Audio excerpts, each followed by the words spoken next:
বন্ধুরা, সবাই কেমন আছেন? ভাবুন তো, রাত 12টা বাজে কিন্তু চারদিকে দিনের আলো। শুনতে অবাক লাগলেও পৃথিবীতে এমন কিছু দেশ আছে যেখানে বছরের নির্দিষ্ট সময়েও সূর্য ডোবে না। আজ জানবো সেই 7টি দেশের কথা। প্রথমে আছে নরওয়ে। একে বলা হয় ল্যান্ড অফ দ্য মিডনাইট সান।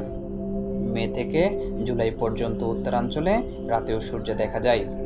বিশেষ করে ট্রোমো শহরে এ দৃশ্যের জন্য বিখ্যাত।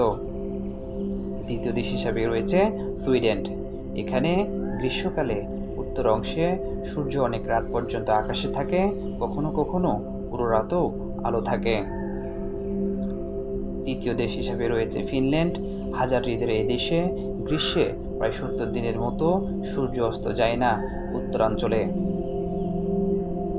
চতুর্থ দেশ হিসেবে রয়েছে রাশিয়া। বিশ্বের সবচেয়ে বড় এই দেশের উত্তর অংশ, বিশেষ করে সাইবেরিয়ার কিছু এলাকায় গ্রীষ্মে দীর্ঘদিনের রাত হয় না। পঞ্চম দেশ হিসেবে রয়েছে কানাডা।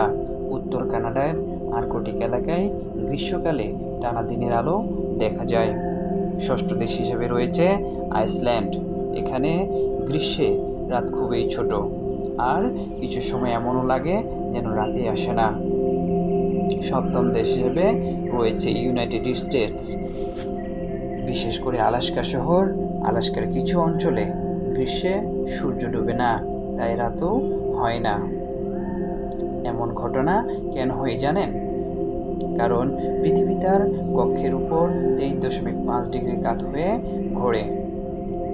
তাই মেরু অঞ্চলের কাছাকাছি এলাকায় গ্রীষ্মে সূর্য দীর্ঘ সময় দেখা যায়। ভাবুন তো, যদি আপনার দেশে রাতেই না হতো তাহলে কেমন লাগতো আপনার? কমেন্ট করে অবশ্যই জানান। এমন অজানা তথ্য জানতে ফলো করে থাকুন ভয়েস অফ আজাদ।